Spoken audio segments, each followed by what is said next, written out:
کر آئے مدینہ، اور مدینہ ویسے بھی کوئی زرخی زمین نہیں تھی، یاد رکھیے مدینہ جو ہے وہ بیماری والی، یثرب بولتے تھے، بیماری والی زمین تھی۔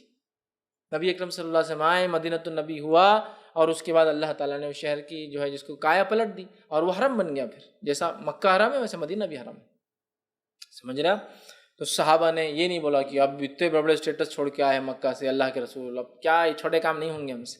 چھوٹے کام تو دور کی بات، کپڑے نہ ملے تو آپ معلوم ہے نا، صحابہ کو کپڑے نہیں تھے، مدینہ میں یہ بھی غربت کی حالت تھی، جس کے تعلق سے ایک واقعہ ابو ہریرہ رضی اللہ عنہ فرماتے، جب میں آیا اسلام قبول کیا تو نبی اکرم صلی اللہ علیہ وسلم نے مجھے اصحاب صفہ میں شامل کر دیا۔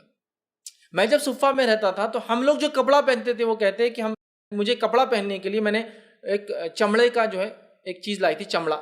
اس چمڑے کو اتنا تھا آگے اور پیچھے، مطلب شرمگاہ کا اگلا حصہ اور پچھلا حصہ ہم ڈھانکتے تھے، اور سینے کو بھی نہیں تھا تو میں نے کانٹے لگائے تھے، بڑے بڑے کانٹے دونوں طرف سے۔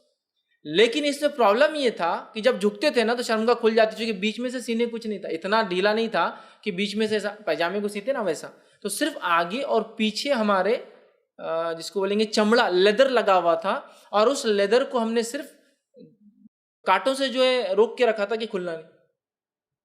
لیکن جب جھکتے تھے نا تو شرمگاہ کھل جاتی تھی، کیونکہ وہ بیچ میں سے نہیں تھا، اتنا بڑا نہیں تھا وہ۔ تو غربت کی حالت تھی، لیکن ان کو پرواہ نہیں تھی، اس لیے کہ وہ جانتے تھے ان کا رب آزما رہا ہے ان کو، ٹھیک ہے۔ اور اللہ نے قرآن میں وعدہ کر چکا تھا کہ نیک بندوں کو اللہ اس زمین کا وارث بنا دے گا، اور وہ بنے اس کے بعد۔ تو اصل چیز وہ یاد رکھے، تو حرام حلال کی تمیز رکھیے، چھوٹا بڑا کچھ بھی نہیں ہوتا ہے، یاد رکھیے۔ ہم کوئی بھی کام اسٹیٹس کے لیے نہ کریں، میرا حلال رزق کمانا اللہ کو راضی کرنے کے لیے، اسٹیٹس کے لیے نہیں کہ میں مینیجر کہلاؤں گا۔ ارے وہ کہلاؤں گا وہ سیکنڈری چیز ہے۔ جب آدمی کوئی کام کرتا ہے تو خود بخود پوزیشن ساتھ آتی ہے، نام ساتھ آتا ہے، لیکن اس کے لیے کام نہیں کرتا ہوں میں۔ اس چیز کو اگر نوجوان ذہن میں رکھے نا تو بہت سارے خالی نوجوان ہیں نا کام سے لگ جائیں گے۔ نہیں ابا نے بول دیا MBA تو اس سے چھوٹی تو نوکری ہونا ہی نہیں، تو جاؤ انتظار کرو۔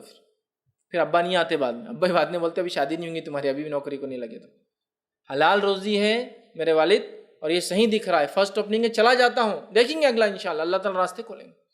میں نے ایسے بھی لوگوں کو دیکھا ہوں جو بہت مالدار ہے اپنے گھروں سے، لیکن کسی کام کرنے کو چھوٹا سمجھ کے کبھی نہیں شرمائے، اور وہاں سے پھر شروع کیا، چونکہ ان کے فیملی کا یہ سسٹم ہے کہ ہر آدمی اسکریچ سے چالو کرتا ہے اور پھر کچھ نہ کچھ کر کے بتاتا ہے، سب کرنا ہے۔ تو شرمائیے مت، حلال میں مت شرمائیے، حرام میں اتنا شرمائیے کہ اس کو کبھی مت کیجیے۔ ہمارے پاس کیا ہے کہ حرام میں نہیں شرما رہے، حلال میں نہیں ہوتے جمتا ہوں میں، لیکن حرام میں بالکل دھڑلے سے۔ اس چیز کو ذہن میں